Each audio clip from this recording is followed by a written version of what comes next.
So I, 28 male, ran away from home when I was 18 because my parents were jerks who promised to help me out with my college tuition.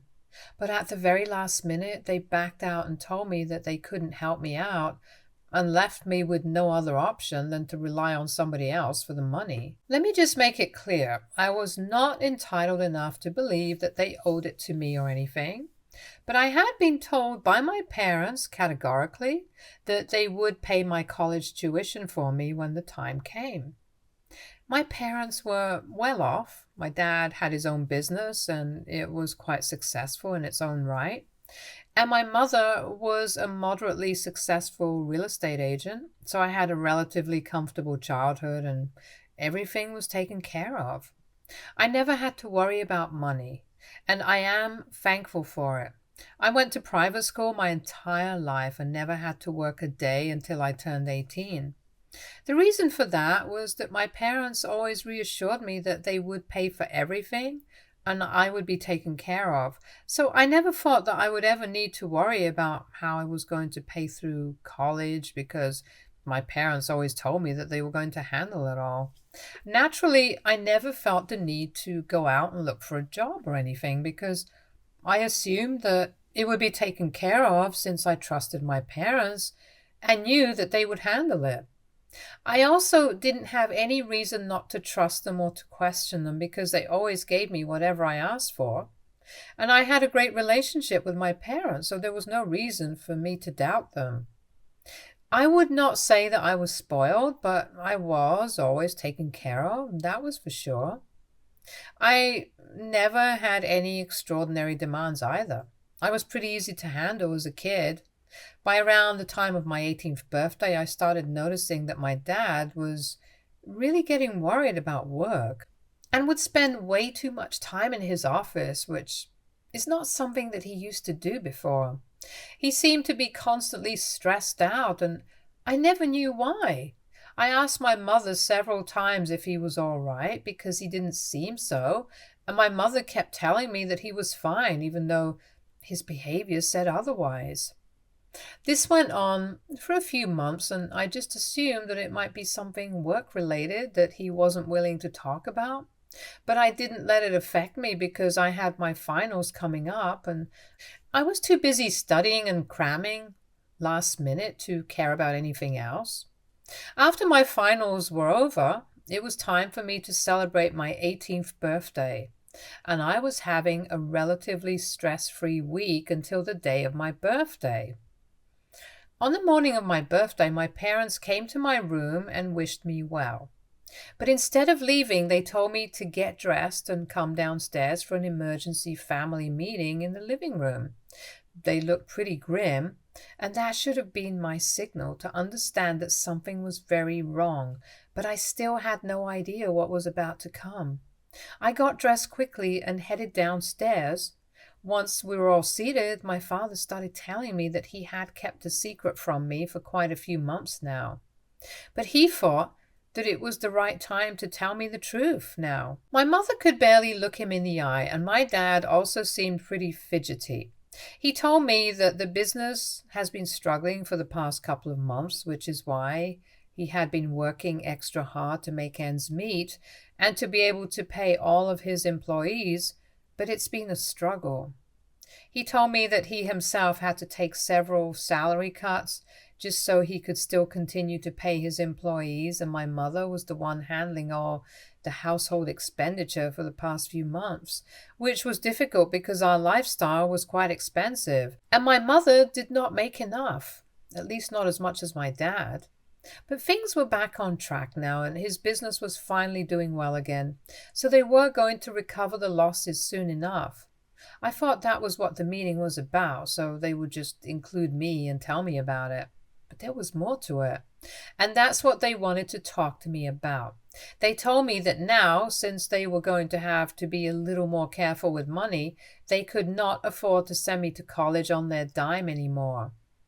I was shocked because I thought they told me that the business was doing well again, so there was no reason they couldn't afford to send me to college and pay for me. But they told me that apparently the losses in the business were not all. They had also apparently spent my college fund on a holiday home in Cabo a couple of months ago, right before my dad's business started suffering. They could have sold the holiday home, but they figured that they were just going to earn back the money soon enough and did not think that my dad's business would be in a slump for so long. My parents did not sell the holiday home because they felt attached to it and continued to spend money from their own pocket instead of just doing the sensible thing and selling a few of their unnecessary assets.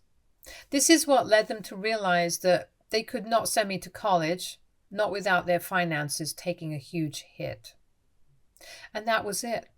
My world turned upside down that day, and I remember just losing my absolute mind when my parents told me that they would not be able to live up to the promises that they had been making to me for the past few years. I wasn't mad at them because my dad's business was doing badly. That would be pretty shallow of me. But I was mad that they didn't think it was important to tell me about it so I could at least get a job or something and try to earn some money of my own, so I wouldn't have to depend entirely on them for my college tuition. I know that it wouldn't be much. I wouldn't be able to make much money by working for a few months before I was supposed to start college, but at least it would be something. I was also very upset that they had chosen to keep the holiday home and everything else instead of just selling off a few things like normal people. It was pretty materialistic of them to prioritize that instead of my education. I think I yelled at them about it for a long time, and their only defense was that they were very attached to these things and it held a lot of sentimental value to them, which was a lot of BS because how can that ever be more important than sending me to college? Especially when they had promised me so many times that they would take care of it all. I was really disappointed and I didn't bother to hide it either.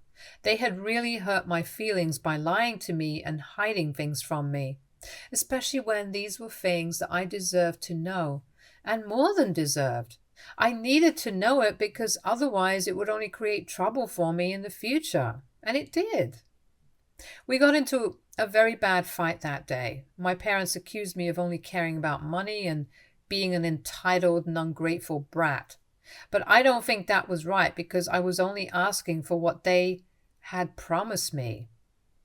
I didn't think that they had to pay for my college tuition, but after they had promised me for years that they would, I think it was fair for me to be mad.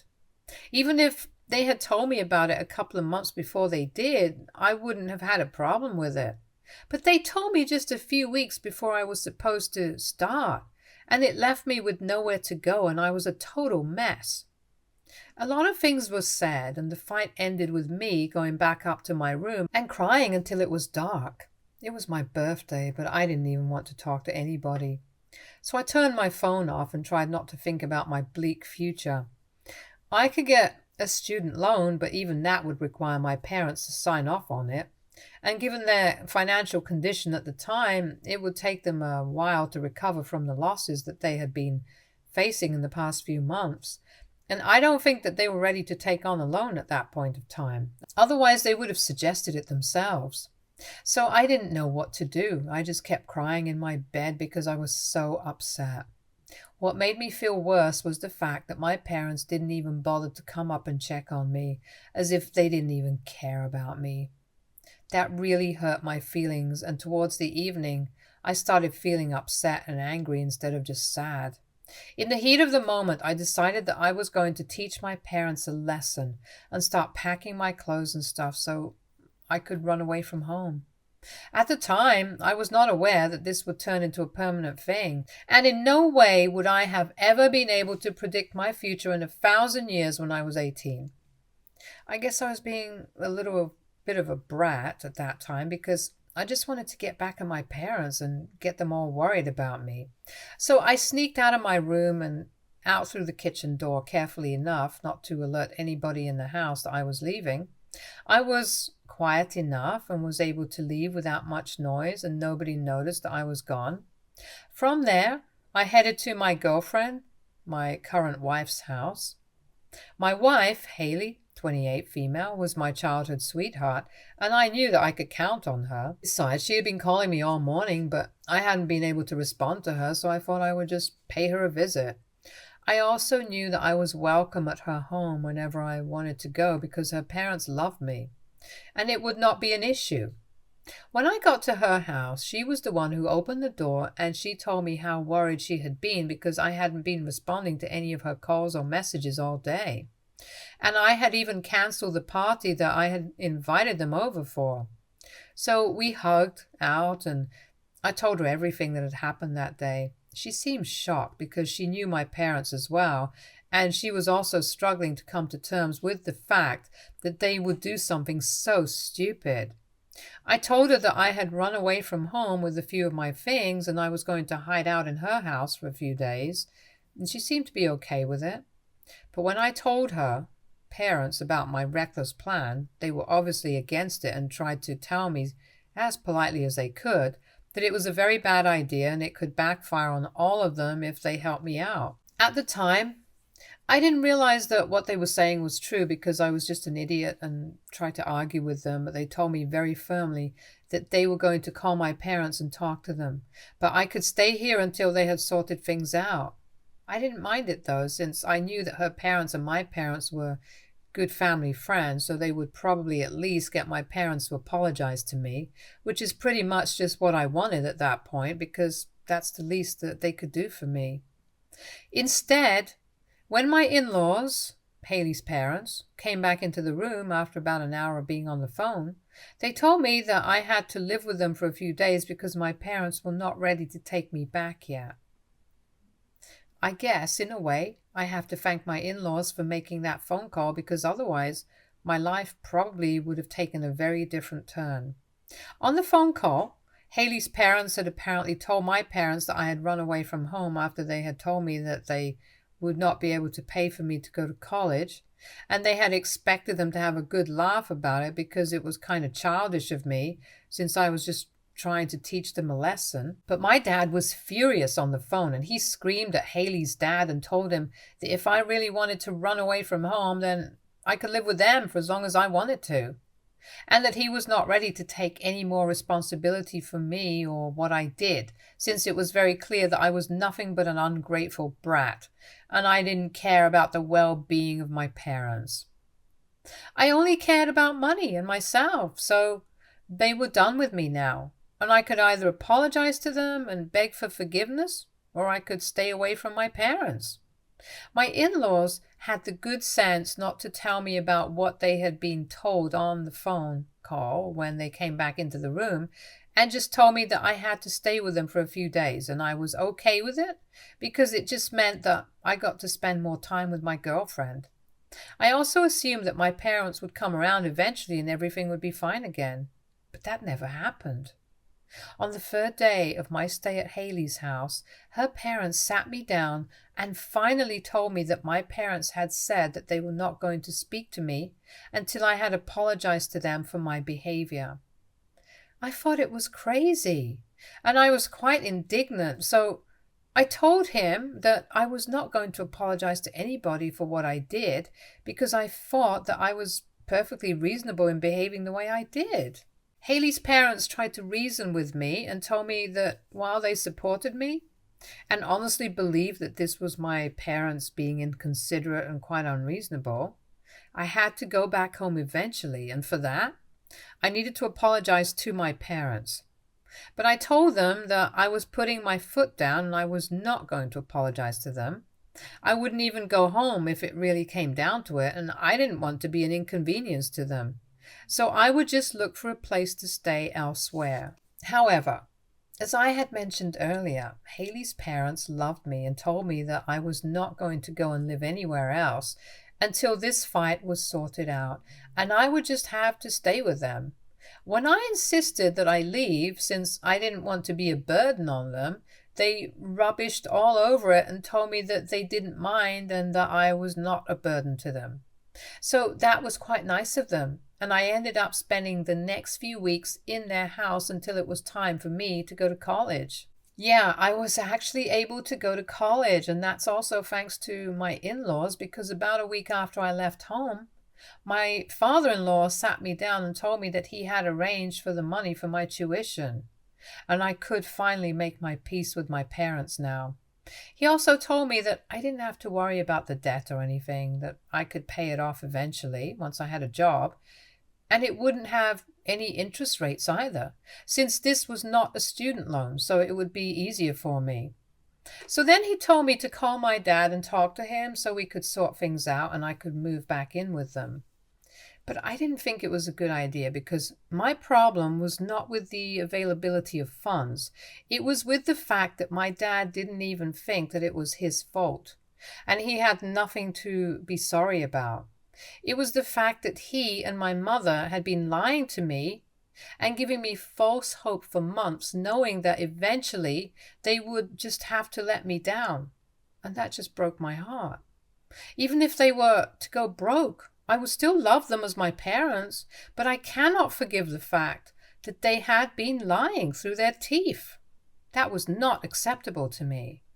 So I told Harley's dad that while I appreciated his attempt to get me to reconcile with my parents, I was not going to do so, and I also couldn't accept the money because I didn't want to be in debt to him.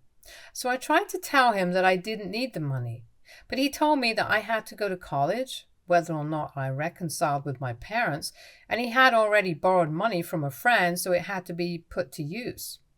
And once again, Haley's dad came to the rescue and I was able to go to college.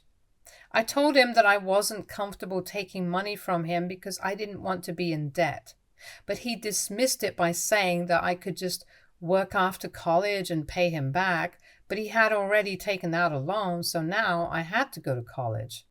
So I ended up going, and it turned out to be one of the best decisions of my life, and I couldn't thank Haley's dad enough for it. He let me live with them, and he also funded me. I couldn't ask for anything else. Not just that. He tried to talk to my parents several times so that they would understand how I was feeling, but with no success. My parents just refused to reconcile with me or apologize to me. And before I knew it, years had passed, and I hadn't spoken to my parents after that one fight. That was the last time that I met them in person, and they were not even present at my graduation because they cut me off completely once I had run away from home.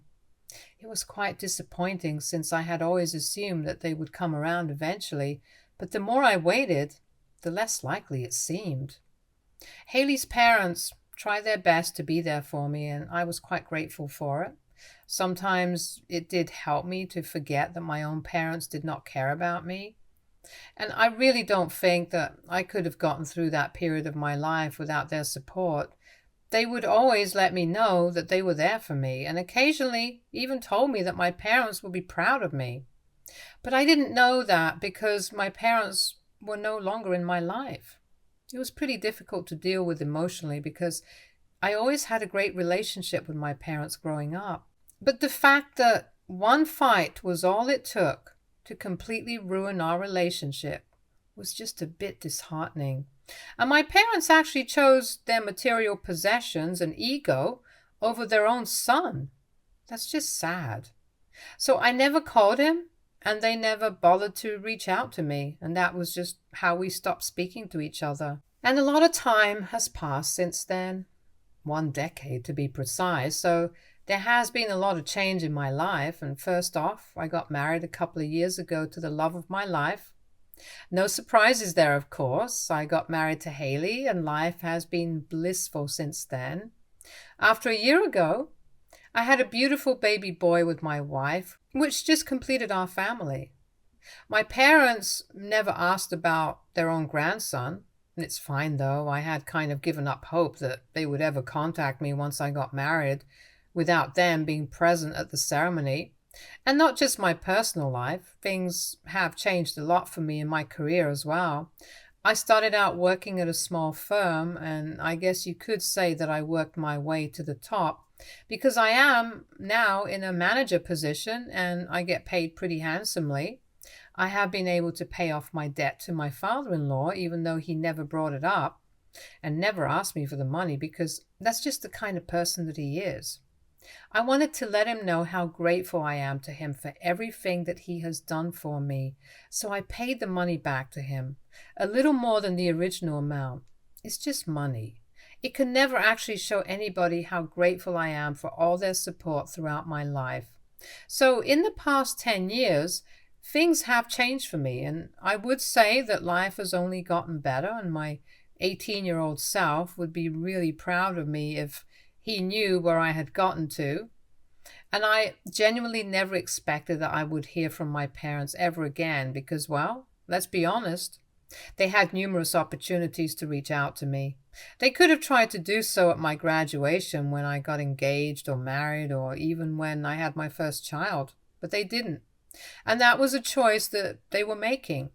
There was no way that they didn't know about any of these events because I posted them on social media and I had a lot of relatives added there.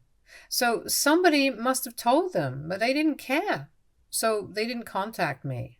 I missed them in spite of everything, but I had stopped holding out hopes that they would contact me at any point because it was very clear to me that to them nothing was more important than themselves, and they refused to acknowledge the fact that they were wrong for what they did all those years ago. And if they couldn't accept that they were wrong, I couldn't let them back into my life because then it would just get toxic and messy. So in order for us to have a relationship again, they had to acknowledge their mistakes, and they did that. I didn't think we would have anything to talk about. But then, about a week ago, my dad reached out to me after almost 10 years, and it was not good news. After some small talk about my job and my life, he informed me on the phone call itself that my mom's health was deteriorating, and he wanted me to come back home for a couple of days so I could spend some time with my mother.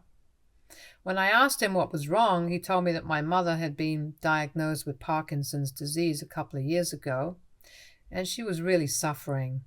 I was shocked that it had been years since her diagnosis, and my parents hadn't thought it was important to tell me about it, regardless of our fights and everything. I think this was pretty big news, and I should have been told about it. I couldn't hold back my anger, and I snapped at my dad, asking him why he hadn't told me. And he told me that he didn't think it was important because he didn't think I would care since I hadn't reached out to them for a really long time. So we ended up getting into another fight where it was just us blaming each other for not reaching out and being too egoistic. I was accusing him of the same thing that he was accusing me of, but I was convinced that I was right. After some arguing, my dad Snapchatted me and told me that he had known it would be a bad idea to call me and that my mother had been wrong. I still didn't care about them and was going to hold a grudge forever. So then he hung up, and we didn't speak after that. I told my wife about that conversation, and she told me that instead of fighting with him, I should have just agreed to visit my mother because all things said and done, they are still my parents, and my mother is sick. And if she was asking for me to visit, then my dad and I should have just let sleeping dogs lie instead of letting our massive egos get in the way of a family reunion.